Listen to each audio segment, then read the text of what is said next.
Hi, Alejandra. Can you hear me?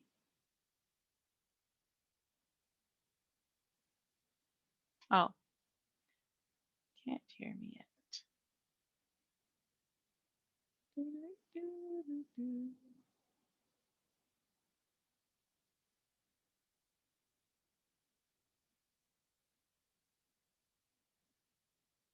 Hey, can you hear me? Yes, now I can. Yeah, that was me. I was not um appropriately. Okay, why does this happen? Oh, I see what happened there. I need to share my screen because I haven't to make sure that the audio works. Okay. So let me practice that. Make sure Yeah, that's why I logged on early. share screen icon. Share computer sound. There's that one. There's that one. Does this look okay right now? By the way, I can see all of your tabs that are open. Just so you know, if you're comfortable with that, that's fine. Welcome to another episode of should I Uncomfortable do a full Conversations screen? Is with a this Black better? Man. So much of the dissension in our world, so much of the dissension in And America did is you based put it to around the full interaction screen? between police officers, Say white again. police officers. It's not on full screen. It's not showing full screen for me. There it is. Now it goes. Breonna Taylor, Yeah, full screen is better. Jonathan Price, and Gotcha. so many more. So I, a Black All man, right. am So let eager me yet pause anxious. it. I'm just going to start it. I just wanted to make sure. I figured it would be easy based on the instructions,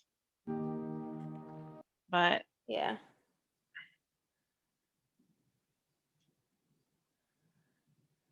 Also, sorry I didn't get back to you. I have had a really adulting in life this last I was like, I am don't so worry about glad it. you were on top of this. Like, It's thank you. okay. Thank Yeah, you. it's okay. Actually my girls and I, our family, we were just watching Happy Feet, and I was like, oh, I don't remember how it ends, and I want to watch it. So I was like, I need to go now, and leave. But I don't consider it to be this kind of stuff. Doesn't scare me at all because I do this every day for work. Like this Yeah. is what I do for work. So let me exit full Yeah. I'm screen. definitely okay with the program and the questions. It was just the putting it together that I did not have the capacity for. I got you. All good. I'm gonna wait till let Rebecca in because I just wanted to make sure. Okay, so let me just write down on my paper what I put down to do that I sent you. So it's in my face. I'm not gonna print it out. I'll just write it down here so I can see. So I know what's going on. Again, that's I don't know. Like it sounds, it's like this big banging, and I think it's a blow, like a car. Hmm. But like the first couple times, I was like, I know that, like that's not a gunshot. Like it Yeah, lingers a little too much. Did you hear it? I did hear it. Yeah, I think it's a car backfiring. Mm. Yeah, but like it's 8 o'clock, people. Here we go. We got some people in the waiting room. I will start Yes. to admit them. Okay. Admit and admit. Uh, Here we go. Hi, everybody. Welcome, welcome. Hello. Hi. And Alejandra, I have the ability to make you co-host so that if the film is playing or I don't see anybody, you can admit them too. Okay. Just allow them to come in. Yeah, I will be on the lookout as well. Sweet. Oh, that's not, I thought that was not the brightest light, but it is. Okay. Excellent. We'll get started in a few. We'll give it a few minutes so we can try to get some more folks, and then we'll get started. So welcome. Thank you for being on time. Appreciate it. Appreciate that.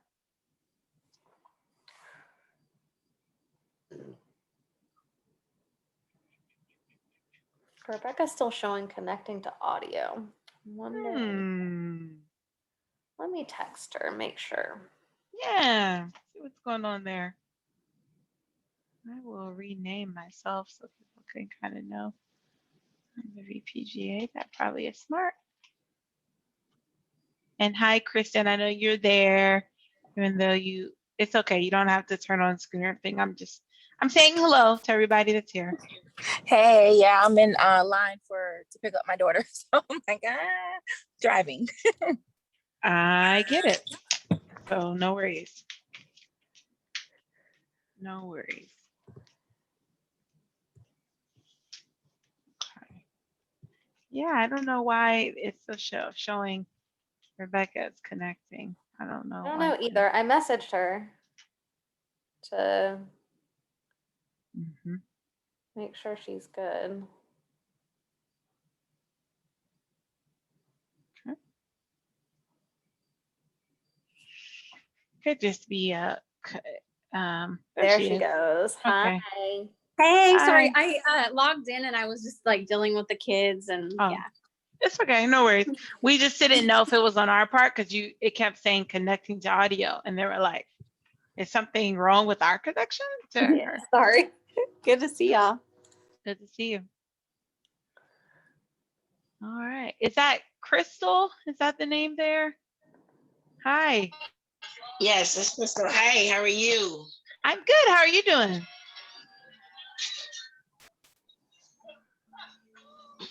Making it on a Tuesday night. We're making it. Yes. I finally got to hang out with a friend of mine and her kid. This boy is so funny.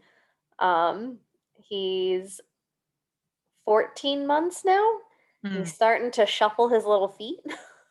So we're doing some walking and we did some playing, and it was I miss teaching. I haven't taught since I picked up the temporary work assignment in January, and I miss my littles. Yeah. I really miss teaching them. So hanging out with him, like I pulled out my hula hoops and I have bottles that I have like rice and beans in, and we had the rattles, and I have probably a ridiculous number of toys for somebody who doesn't have children. Nice. But Rebecca is telling you to come across the country and get her kids. I told my sister today, my sister's in London, I said, I can internationally overnight them, and I will pay for shipping and handling if you want. She just laughed, and I'm like, oh, they're so cute and they're so good. It's just like, it's a lot right now. It's cheaper to do shipping and handling. Send it as a fragile thing. It's cheaper than put them on an airplane. Exactly. So there you go. There you go. All right, one more minute and then we'll get started, because I want to be true to all my people on time, and I try to keep all the programming to an hour.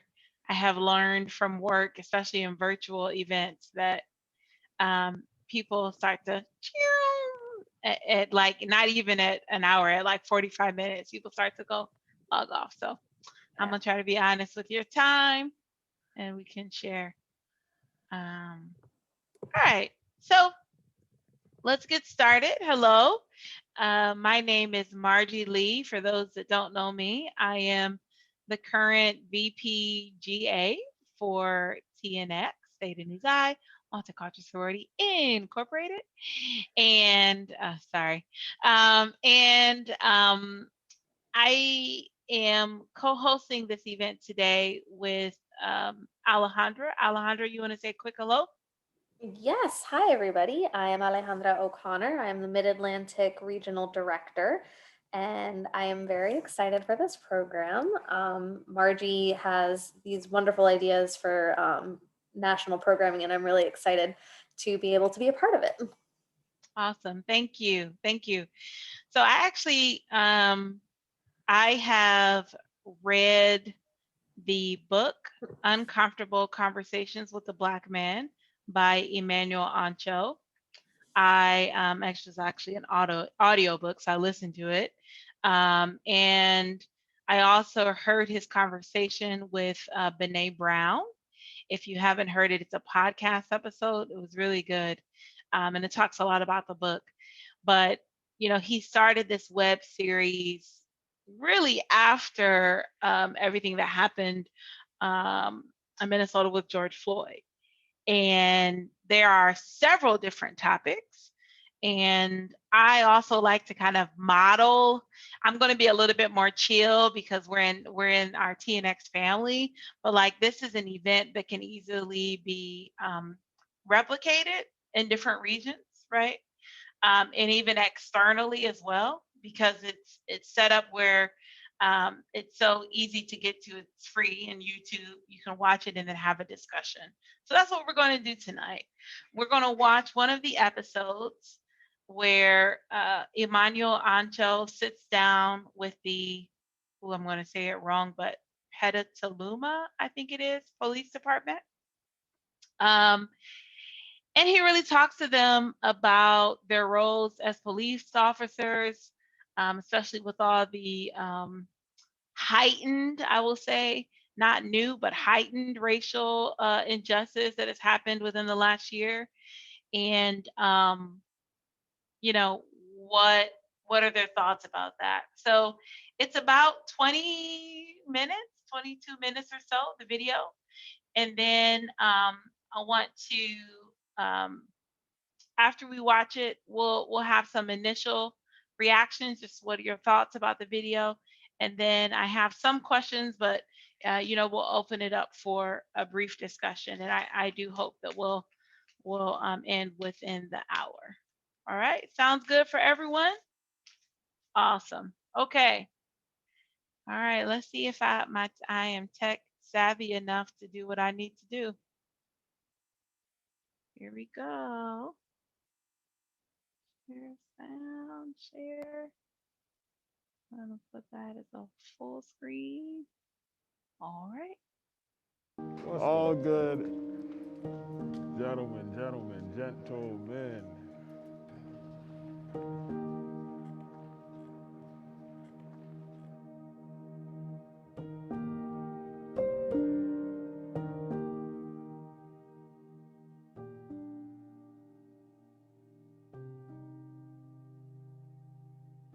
Welcome to another episode of Uncomfortable Conversations with a Black Man.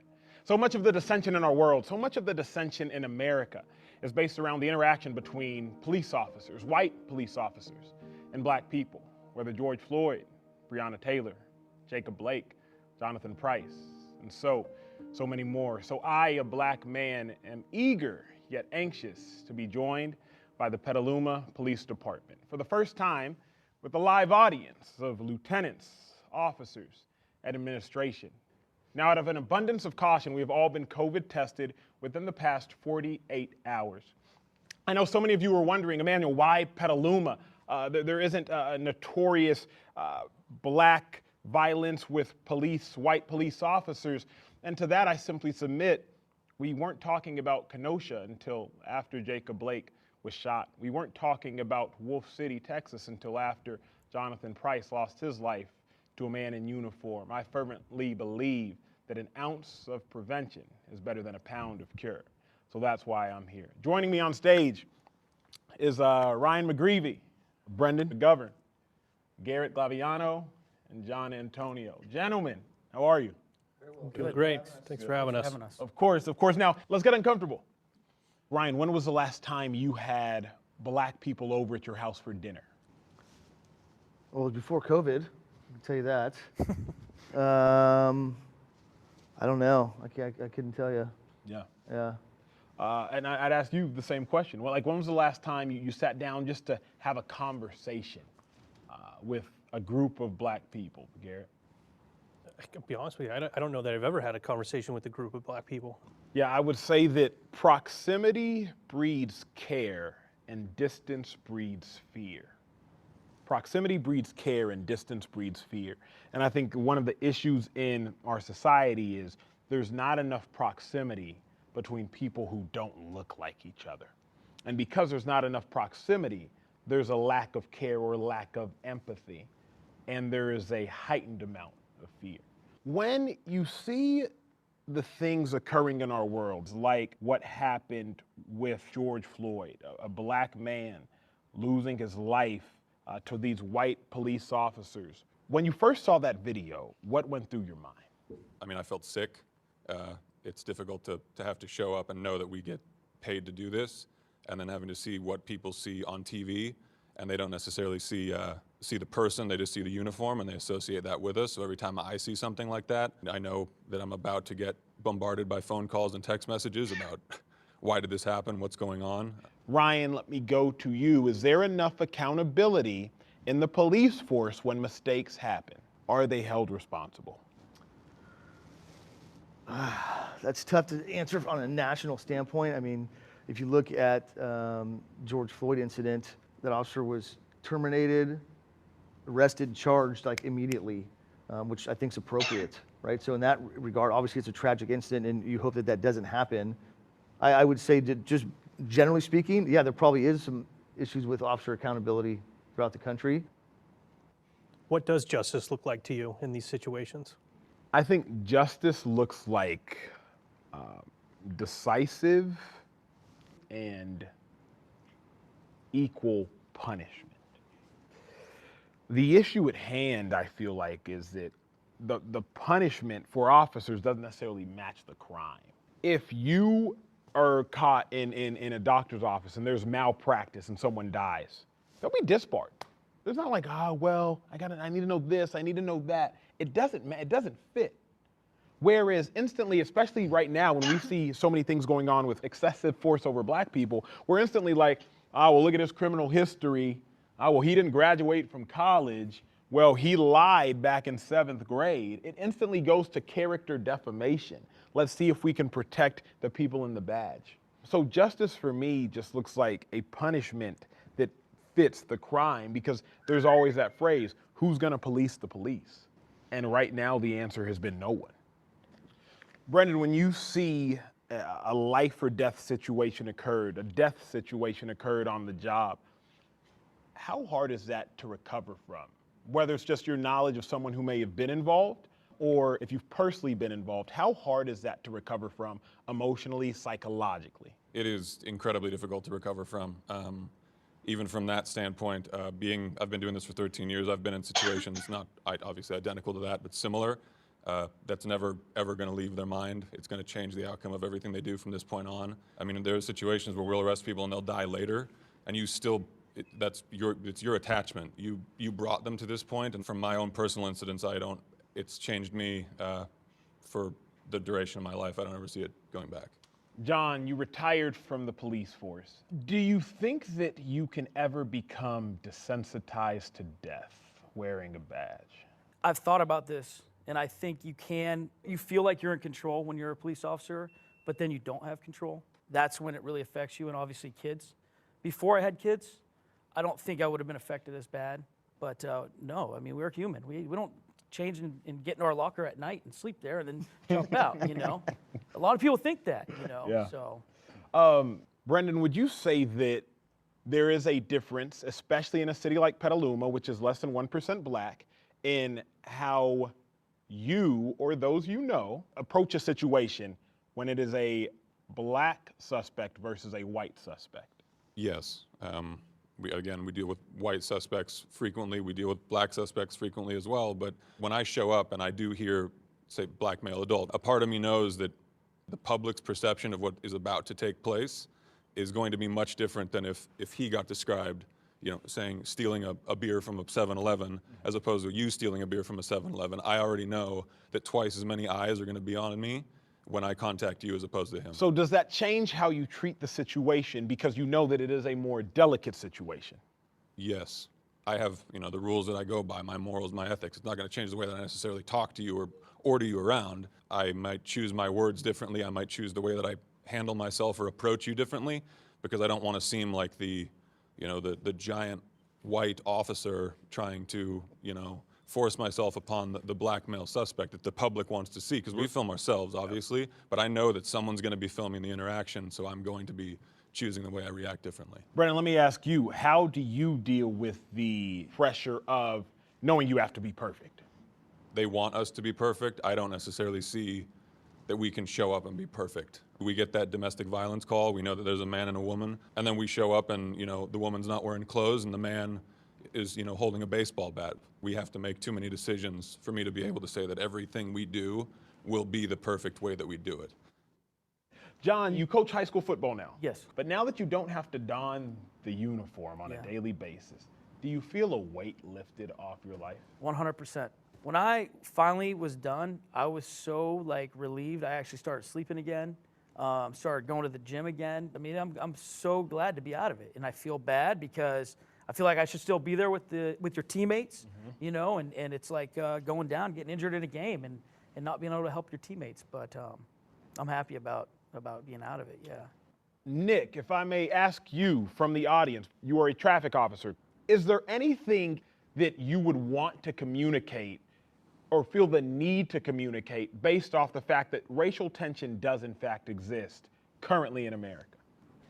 We do things systematically. We do things the same way every time because it's repeatable and we can testify to it. So to answer your question, no, we don't approach that differently, or at least the people that I supervise do not approach that differently, but maybe we should.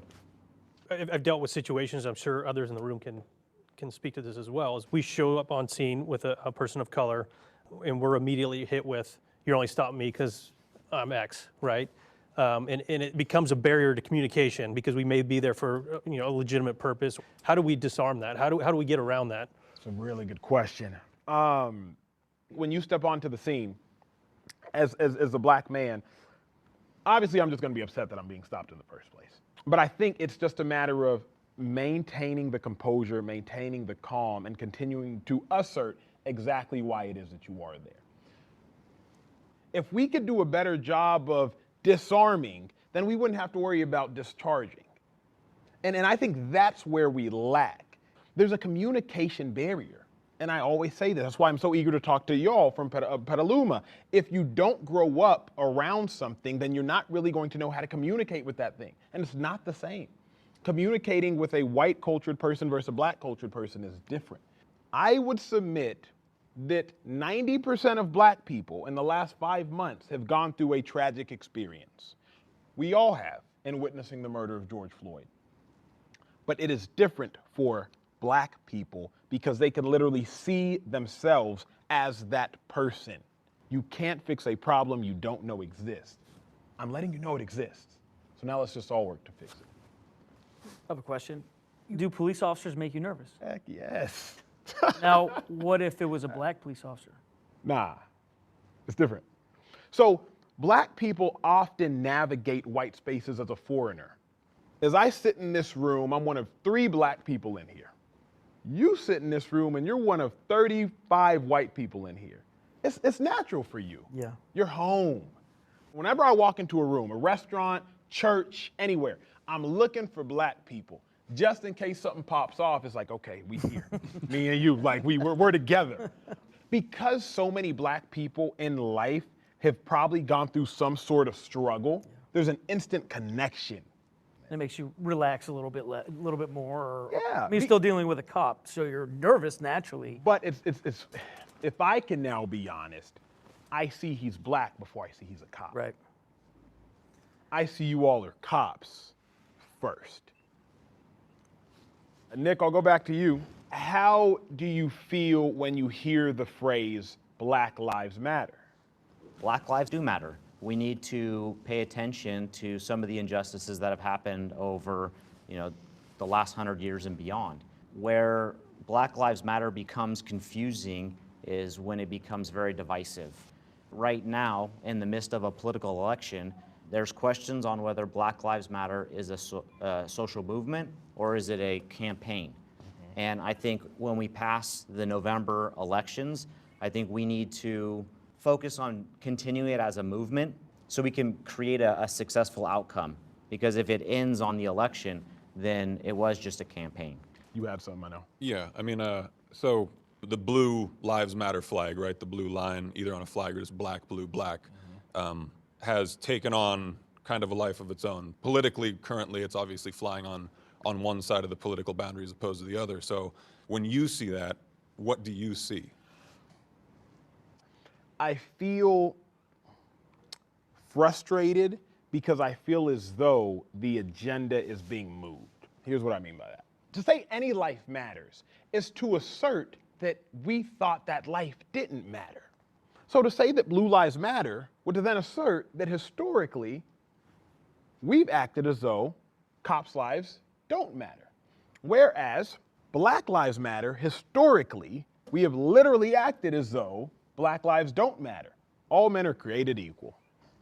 Late 1700s, we donned that phrase. They weren't talking about black men, weren't talking about black women, weren't talking about women, but we said all men are created equal. So now it's like, wait a second. Just in case they're not talking about us this time, let's make sure we specify that black lives matter. Ryan, earlier you mentioned preparation and you talked about funding and you talked about preparing as a unit to step onto the scene. What do you feel when you hear the phrase defund the police? I think it means different things to different people. People who feel that, who want to literally take some of the responsibility we have as police officers and move it to somebody else. I'll be first in line to sign up for that. Like, go ahead, that's great, that's a great idea. So we get a lot of calls with people who have mental health crisis. Mm-hmm. Who's gonna go to those calls? If you have somebody that is able and willing to go to them, that's great. The problem is it's not black and white where it's like, oh, these are just mental health calls. If you have a mental health call with somebody and they have a knife, the social worker's not gonna go. Once we make the scene safe, then we call them and say, hey, I got so-and-so down here, can you come down here and talk to them and kind of work through their issues. But defund the police doesn't upset you when you hear it? Abolish the police upsets me, but defunding us, I mean, if other people can handle some of these calls, then that's fine. And again, if you're telling me there's a way somebody else can handle some of this stuff, I'm all for it. That's interesting. I hadn't heard it like that before. Manuel, for a long time, I didn't know how to process it. I didn't know how to take it. When I hear the defund thing, I feel like some of our communities are abandoning us. Mm-hmm. Prior to May 2020 and George Floyd, we were in the midst of a pandemic. We were doing the best we can for our community. People were showing up to the station, bringing us treats. We were heroes. After that, they want to defund us. It hurts. Why does it hurt? Because I feel like for 15 years, we've made, and I can speak to all my partners in the room, we've made a lot of sacrifices to be a part of the community, to try to help people. And it felt like people were turning their backs on us. We're not perfect, but I don't think we're at a point where we can just abandon what we've built. We want to be a part of the solution. We understand that the relationships are important, and inherently it's about trust. Nick, can you speak to that? Because you are actively in the field, how it makes you feel knowing you're sacrificing every day in the field, but then you might come home and see on the news or see on social media that defund the police is being chanted around the world. How does that make you feel? So my initial response was visceral and it made me upset. Moving forward, looking into what actually defunding the police is not abolishing the police or getting rid of the police, it's restructuring policing in America. 2 weeks ago, I was doing traffic control for a women's rally, protest, and march in the city of Petaluma. Many of the occupants of the rally had signs, defund the police. The interesting thing with our community is while they're holding signs, chanting defund the police, they're walking over and saying, thank you for your services and thank you for being out here. That's kind of a paradigm shift and threw me for a loop when somebody is coming and thanking me while they're holding a sign that I'm supposed to be offended by. Again, it comes down to communication and dialogue and creating that opportunity, but it's not a scary term anymore. Now, on a more broad scale, if you could communicate a more public message to Black children who live in fear of the police, what would you, Brandon McGovern, say? That's incredibly difficult for me to say because all communities are different. But from an umbrella standpoint, we're here for you, right? Look at it. Look at us like a teacher. Look at us like a counselor. Like we want to be the person that you call, the person that when we show up, you run to us. It's like we're not there to be mean. We're there because we're here to help. And I want all of the kids to know. I mean, it's Black kids in particular pertaining to this is like we're there. We're here to help you, and I'm sorry that this is currently what you see us as. You think we'll ever get to that point where Black children look to cops as helpers as opposed to as the enemy? In my lifetime, no. It has come in waves and it has disappeared, and now it's back, right? It hides. Mm-hmm. And it only takes a George Floyd or something else to bring it back. I don't know how we can get rid of it. How do we abolish racism? How do we abolish, violent police tendencies? I don't know. Garrett, you seem like more of an optimist. How would you answer that question? Do you think we can ever get rid of the notion that black children are growing up in America viewing police officers as threats and as the enemy? I do, and I am an optimist.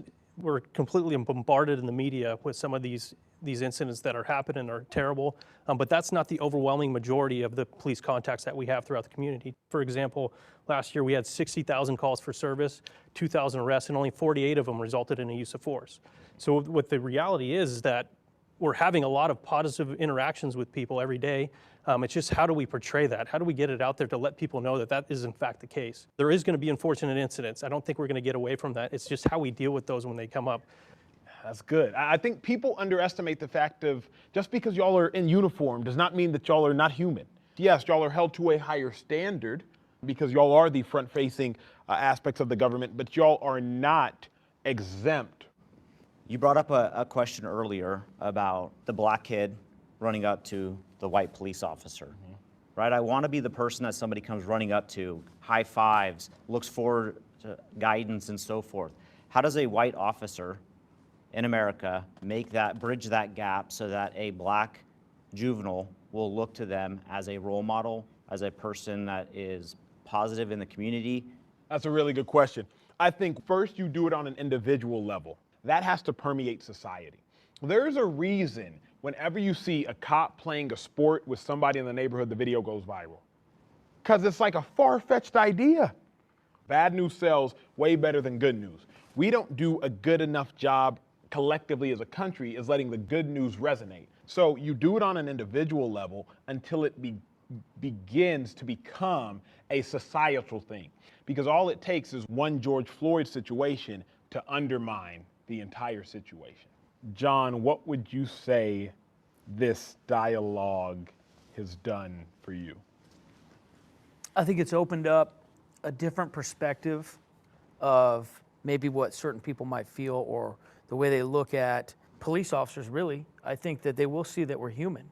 But I also think that it's opened our eyes to say, hey, look, there is this major problem in this country. I think back about Colin Kaepernick taking a knee and how when that started, I was pissed. I was like, are you kidding me right here? Like, this felt like a shot to us.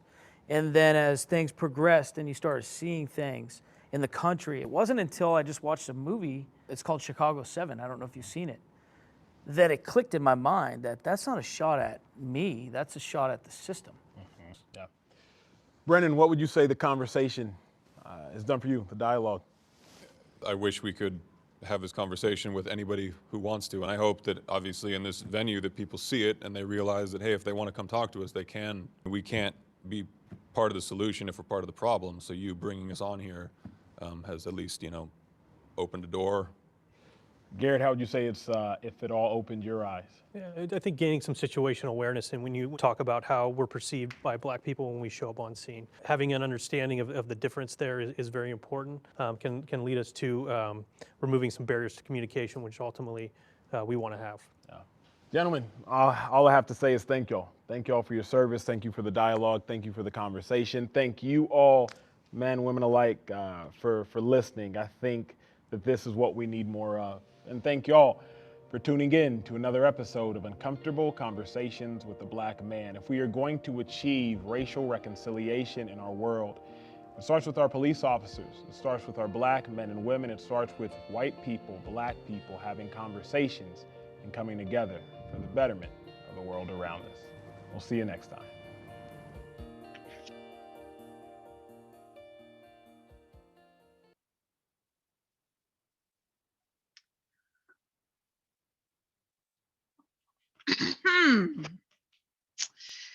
All right.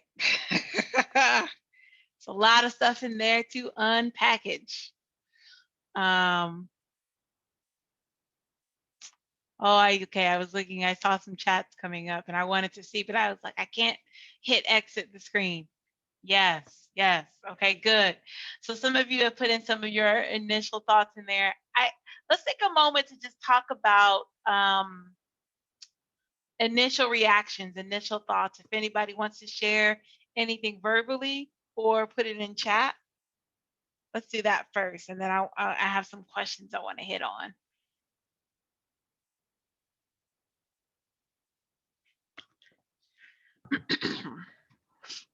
I actually have these conversations pretty regularly with my dad.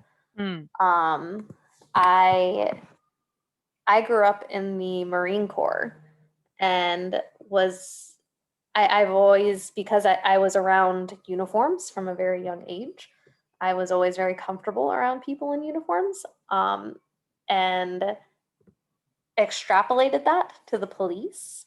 Mhm. And since I've gotten older and realized the institutions and the systems that are at play here, I have turned that experience around on my dad and recognizing that one man, I forgot his name, he said, they're not, people aren't attacking me as a person, they're attacking the system. Mhm. And that's something that I regularly bring up. My dad is the Irish side, like he's straight up white, like he's a white man, and my mom is Puerto Rican, so they have very different worldviews. But being able to be like that, it's not about you. It's not about you. It's about the system, and the system Mhm. doesn't work for everybody. And if you can honestly tell me that you believe in your heart the system works for everybody, then like you're not the person I thought you were. And he stopped.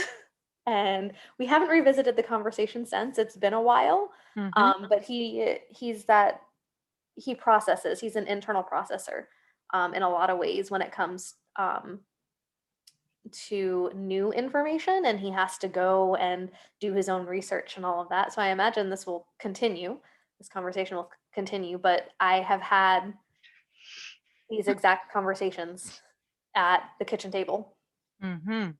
It's actually probably tougher when it's family or close friends. It really is, Uh-huh. even to the point of like, he came up and helped me move this last weekend, and he made a passing comment, and I was like, "That's a little racist, Dad." And he was like, "Well, I'm just saying." And I was like, "And I'm just saying it's a little racist. Mhm. You had something, you had a follow-up thing. Like, what were you gonna tell me?" And calling it out just like as it's happening. It's been a Yes. process for me as well, to be able to get to that point with him. But hell, if I can do it with him, I can do it with anybody. Yep. Yep. Hey, this is Tasha. So I know you have questions, so I'll save a bulk of my thoughts for those. But this is my first time hearing of that platform, Uncomfortable Conversations with a Black Man. And I was enjoying it until the end. And I was like, who was this conversation uncomfortable for?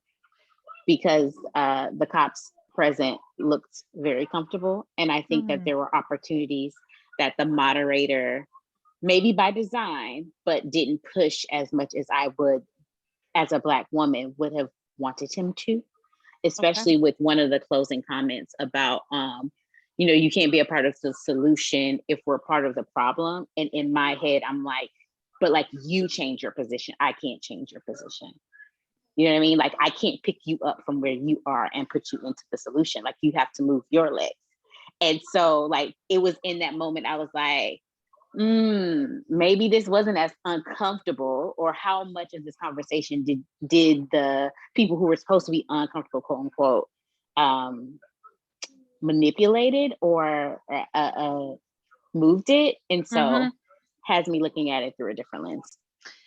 I love that comment, Tasha. And if you watch others or read his book, so he talks about his upbringing. He's Nigerian American, and he grew up in mostly like prep, all white schools. So he really talks about not really having a Black experience in America. Like it's been sort of different for him. And I think that might have to do a little bit with how much he pushes on some things, right? But that's an interesting perspective. I didn't think of that. Thank you for sharing. Hey, this is Kristen. I had the same kind of feeling, and I was like, I don't know, maybe I'm being a little bit pessimistic here, but I, I felt like maybe they should have had one-on-one conversations, because I felt like some of the answers from one cop kind of jaded the perspective of another cop, and they kind of wanted to fit in with their opinions, and so I didn't feel like it felt a bit scripted, maybe, or this is what I should say. I don't feel like it was as genuine perhaps as it could have been. So I don't know that it really accomplished what he set out to accomplish, in my opinion. It just didn't feel, I guess maybe like Tasha said, uncomfortable. I don't know. I don't know. I just didn't get that sense. Didn't feel uncomfortable enough. Okay. I agree with that. I agree with that. That when you get a person one-on-one and they don't feel like they are in a corner, they just having a guy to guy talk, it could be more real. But I believe I agree with Kristen that kind of does feel kind of scripted, because you can say, okay, let's be comfortable, let's be real about this. This is going to be a real talk. But when you get a group of people together and you hear one person's opinion because it sounds good, then you're like, yeah, that does sound like a good answer. I'm gonna hook onto that. See, that's just like a fish getting that worm. They just baiting it on. So to me, that did seem a little scripted. But if I get another person of another culture or of another background, and we're gonna be real, the conversation is gonna be way more lifelike and more okay. Let's see how racist or how real we can be. Yeah. So, I mean, yeah. It's a good point. So let's oh, Tanya, were you going to say something? Go ahead. I was actually gonna say something from a different perspective, but I don't want it. I'm gonna caveat this with saying that I'm not justifying, but I wanted to share as a communications person. When I saw the format, the first thing I thought about was, I wonder. First of all, I wonder how much they had to be prepared by the public relations person at the police station. And they probably, as far as the kind of questions that they were asked, it probably had to get approved. So it is very possible that it's very possible that he didn't, but it is possible that he did have some harder hitting questions that got cut before they even taped. And that he was told very poignantly, if you ask these, we're gonna stop the taping. And it may be, he conceded and figured, I'd rather have some than none at all. So as somebody who has to often ask questions that I want to be asked of my experts, I just wanted to share that, but I'm not justifying it. I just want to make sure that that I say that. Yeah, no, I think that's a good point. So I have some parts of this that stood out for me, and I want to hit those. And then if you have thoughts too, please, share more. But one of the most powerful things for me, and I think just understanding of my years of understanding race and different cultures and unity and coming together, is that the question about, when was the last time you had Black people over at your house for dinner? When was the last time you sat down to have a conversation with a group of Black people? And Emmanuel's comment that proximity breeds care and distance breeds fear. Proximity breeds care and distance breeds fear. So when I was in college, coming from my upbringing of a very, very strong religious upbringing, I did not have a lot of relationships with the LGBTQ community, right? And once I started to meet people and to know people, my perceptions of that community changed, because I was like, oh, they're people. You know what I mean? And I think, when you look at different ethnicities, right, you can easily talk about, oh, I don't understand what these Black people do.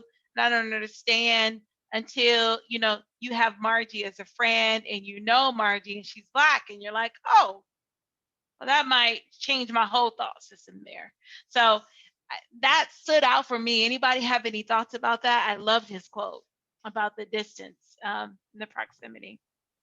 Something that stuck out for me Mhm. is I really felt this when I was coming back from Peace Corps. I was in Indonesia, and Indonesia is the largest Muslim country on the planet. And coming back, I came back in 2016 during an election season, and I was shocked at the amount of fear that Americans had towards Muslim people. I was like, it was so far from my, even before Peace Corps, like it never even crossed my mind. But after that, I was like, why? And it really, I think, is a proximity thing. Like it's a Christian, in quotes here, Christian nation. But I've been mulling that over since I first heard it on the video of like that. I've seen it, and it boggles my mind. Like, why? Like, you don't know, like, why would you be scared? I just don't understand. I don't get it. Hey, this is Tasha. So one of the things I thought about very directly when I heard that quote, I live in Pembroke Pines, Florida, which is Southwest Broward. And pre-COVID, Margie, we're in similar areas. I don't know if you ever heard of this, but pre-COVID, the Pembroke Pines Police Department used to have coffee with a cop at the Starbucks. Oh, it was at the end. You went on mute, Tasha. No, sorry. Yeah, I thought okay. about like, whoever actually went to those, because I would never want to be caught in a Starbucks with a cop as a Black person. So I thought about like my fear of cops anyway. And this was a welcoming, open, like activity. And so I think, without sounding like all lives matter, I think that fear and that proximity works both ways. So I mean, I asked myself, when was the last time I had like white people at my house? No, I couldn't tell you. Yeah, I think it's an excellent point. So my husband and I talk about this all the time because I live near Tasha in Miramar, Florida, which is largely Caribbean and Latino. Okay, Latinx community. It's not a lot of white people here. So most of the cops that are around me are Black, and I don't feel comfortable around them. I don't feel comfortable around cops. That's because of my personal experiences that I've had with cops and the ones that my family has had with cops. And so, yeah, I totally understand what Tasha is saying about that, because I have to tell myself, I'm gonna tell like y'all how real this is. Like when I am in the street and a cop pulls up, or I'm like at the beach. We were at the beach the other day and a cop was walking down the Broadwalk. I'm like, why is this cop walking down the Broadwalk? Like, what is he doing? What does he need? You know what I mean? My heart starts like beating fast. Like I'm not like making this up. It's not like hyperbole. It's for real. You know what I mean? And I don't care what color or race the cop is, because of my personal experiences, I have to tell myself that I'm okay around cops. I'm like, I'm okay. Everything will be all right, and try to like calm myself down. So I get it. I get it too. I have family members that are police officers, and my father was in the military. And where I am in South Carolina, the part I live in, I grew up around a lot of white people. I went to school with predominantly white. And it got to the point to where some of my friends, they were majority white. From kindergarten on up, that's all we had, the majority of them. So it didn't make me uncomfortable until I actually grew up and was able to travel out, and everybody seeing some big saying, okay, So why are you friends with her or this, that, and the other? She's like, that's all I grew up with. That's all I know. All my best friends were white, you know, and we didn't see color, you know. And they were like, well, why do you talk like that? I'm like, why do you talk like what? You know, this is how, you know, we grew up. You know, my grandmother was a teacher, so if we didn't speak proper grammar, then we'd get in trouble. But it had no bearings on white or black, but that's just who we grew up around. You know, the majority of so being having predominantly white friends, it didn't bother me. It doesn't bother me. I love it. And now now that I'm older, I'm gaining more of African American friends, black friends, you know, but the majority of who all I know were family members. Yeah, yeah, no, it's a good point. It's a lot to do with your environment, right? That's just like, so speaking of, you know, South Florida, my oldest daughter went to a daycare when she was younger where all the teachers spoke Spanish. So, I mean, I speak like, you know, mediocre Spanish, I would say. I conversationally speak Spanish. But, you know, the first one she called my husband was Papi. She would call him Papi, not Daddy. It was Papi, right? Because that's what everybody around her was saying. It was only because that's what her surroundings were. You know, only when she got older and had an English speaker teacher, when she was like 4 or 5, did she start saying daddy, right? And so yeah, Crystal, that totally makes sense. You take on the environment. I just love the point of pushing yourself in uncomfortable spaces with different communities or different people to learn and to grow. I think that's really a challenge for all of us, right?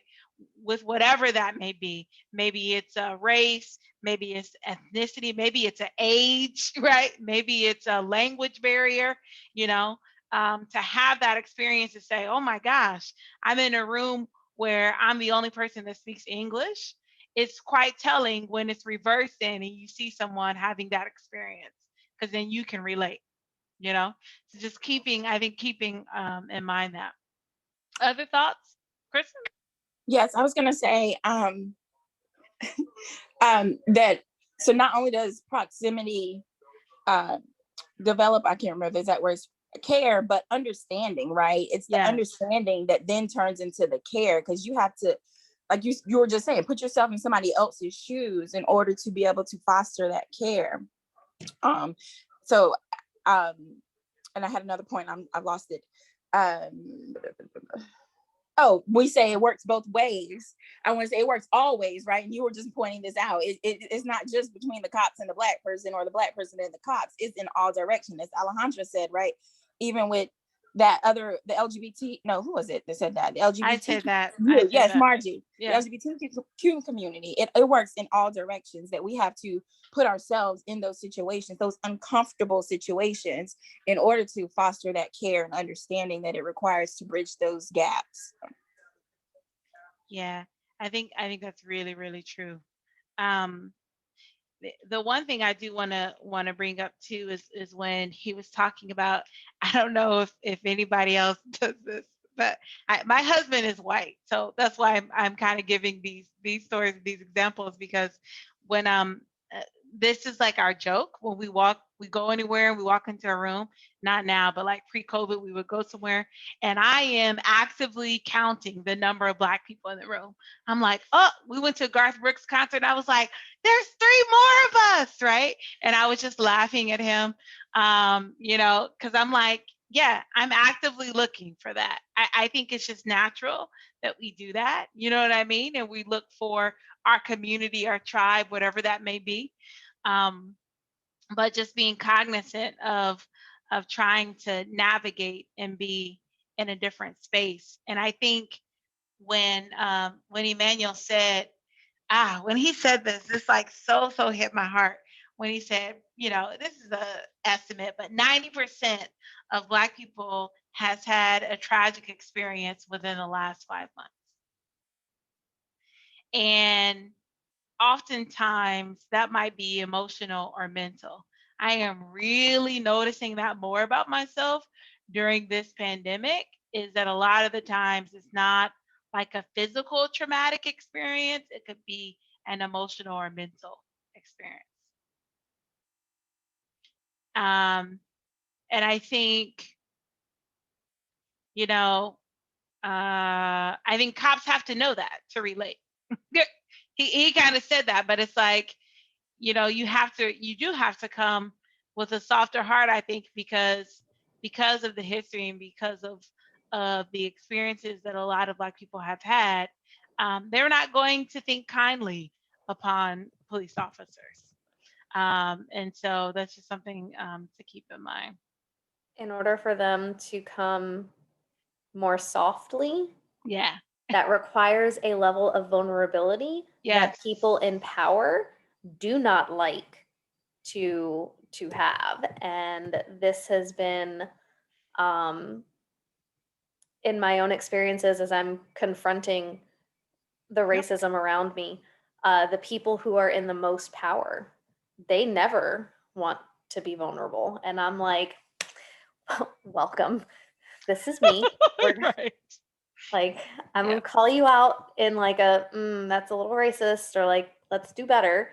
But I make them do that, and they usually don't stick around very long because people just don't like being vulnerable. Nobody likes being vulnerable. None of us like being vulnerable.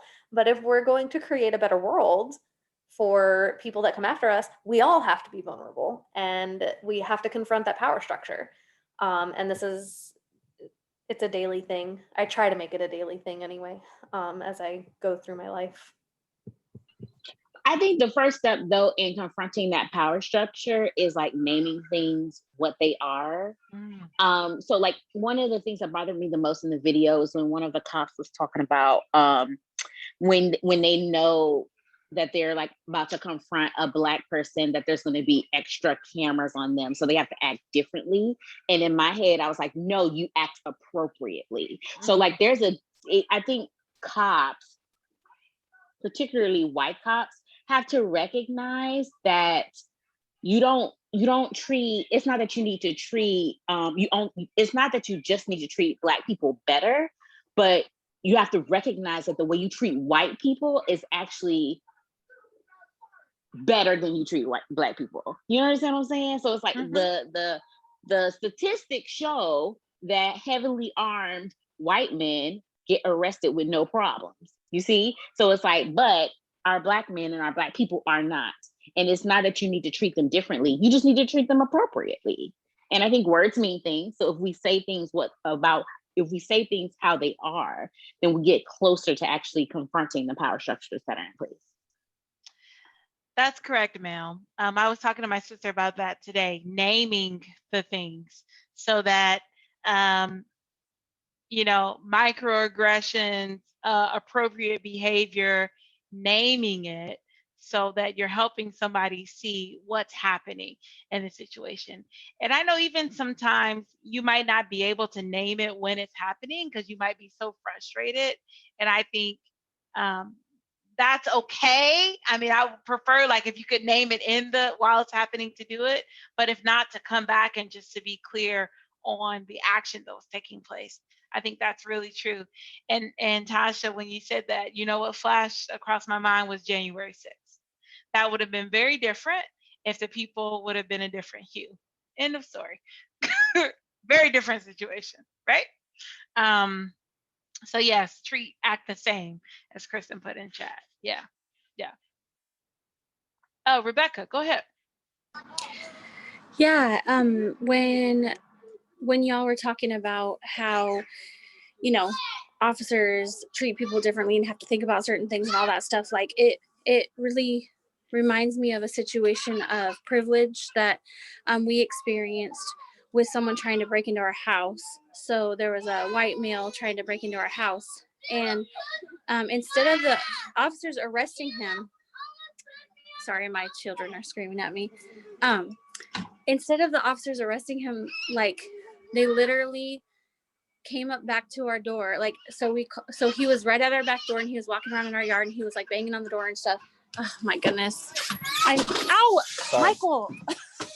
My husband just like totally like ran the door into me. Actually, my children are okay. They're just screaming at each other, but you know, that's normal. Anyways, long story short, they basically walked up to the door and said, yeah, we're going to go take him home and tuck him into bed. You know, he's confused. Like he's had a little too much to drink and all this stuff. And I'm like, there's no way that would have happened. There's no way that would have happened to a black man. No way. Yeah. I think, acknowledging those inequities and, holding people accountable as you can.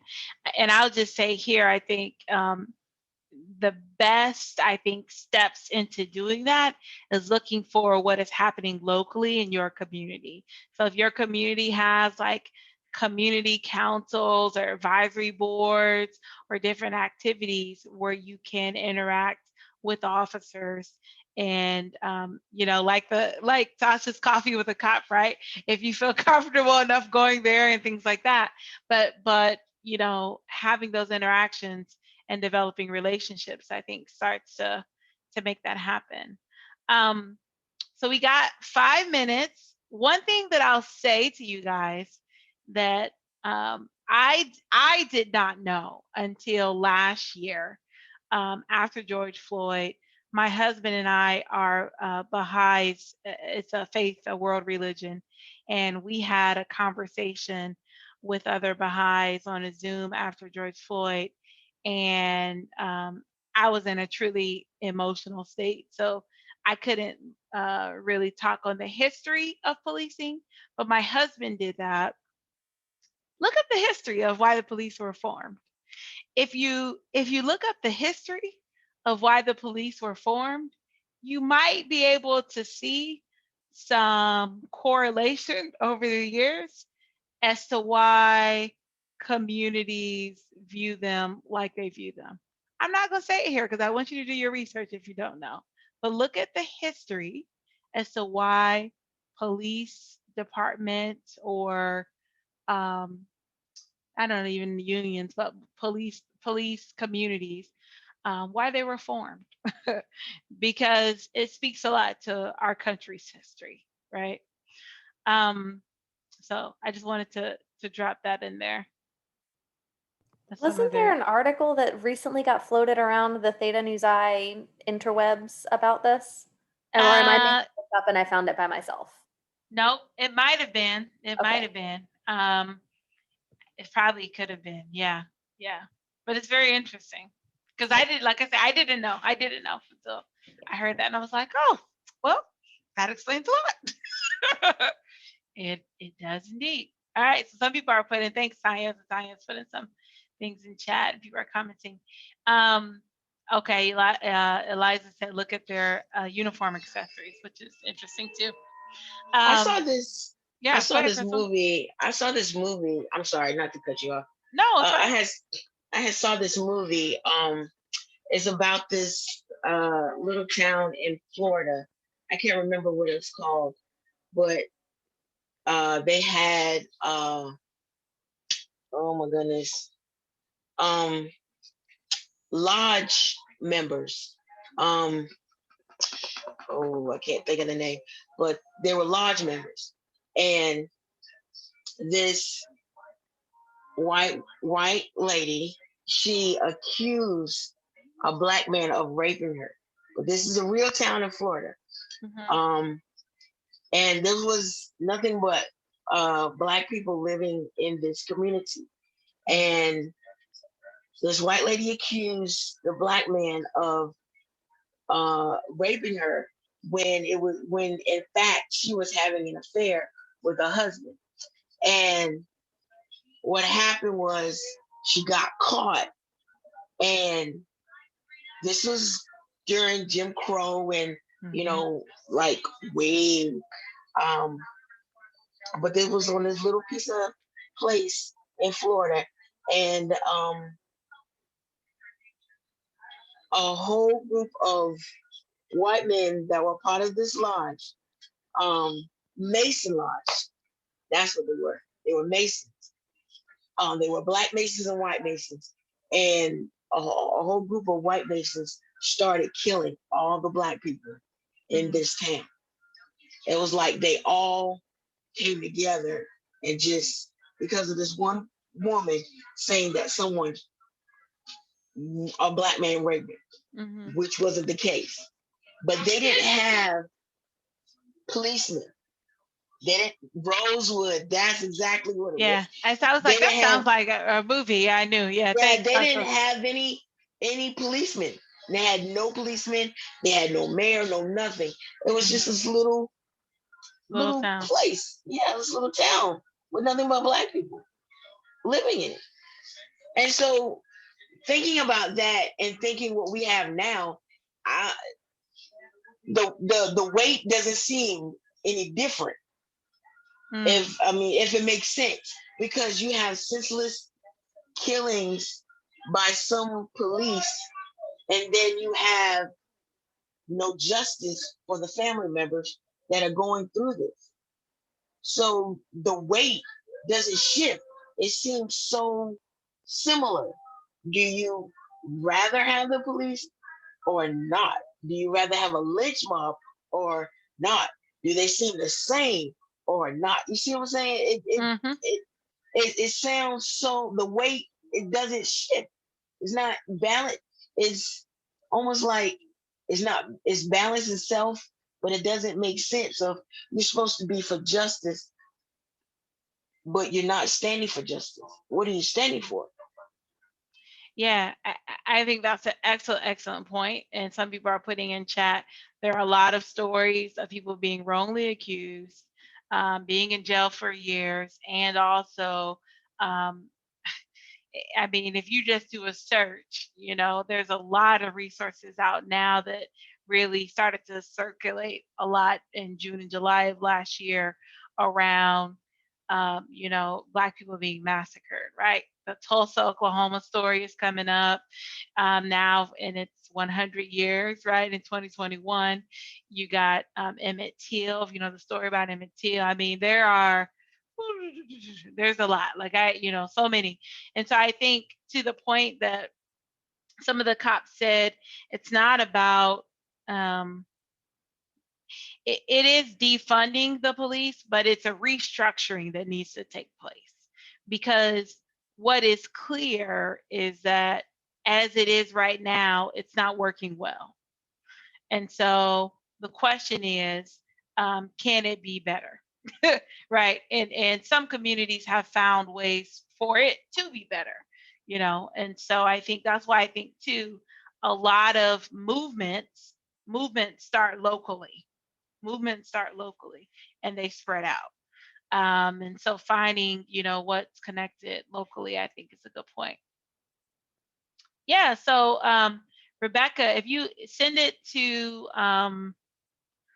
I guess send it to me and I can send it out. I think I have everyone's email except Crystal. If you can give me your email, or I guess I could send it to Kristen and she can forward it to you.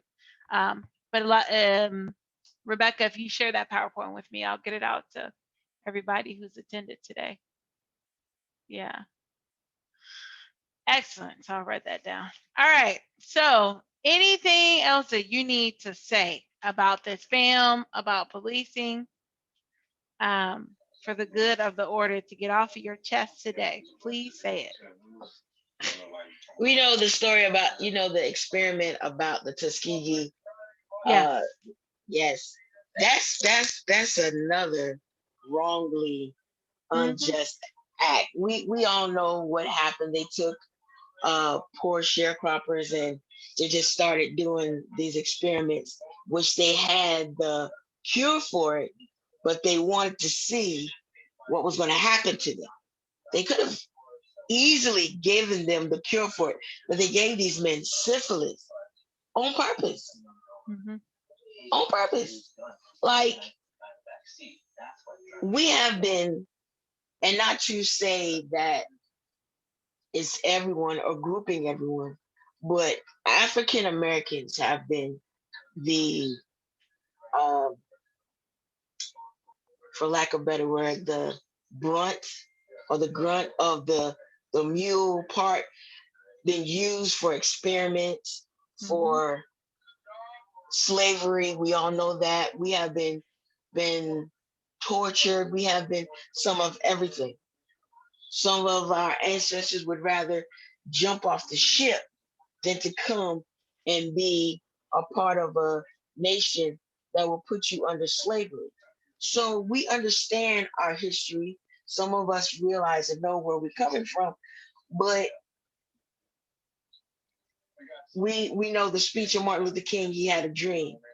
Yes, we are all, some of us are having relationships with other cultures, but then you have some that are still stuck in the past that are afraid of change and don't want to come out and to see a better place, or there are things that are just learned. You know, a child doesn't come out hating. No. A child doesn't come out being racist. A Right. child doesn't come out automatically thinking, okay, that is a Black person, what they call it N-word, or this is Hispanic person, they call that something else. But it's all of these things are learned behavior. And if just the cultures that are teaching these behaviors just stop and think how it's going to hurt our future, they wouldn't be doing that any longer.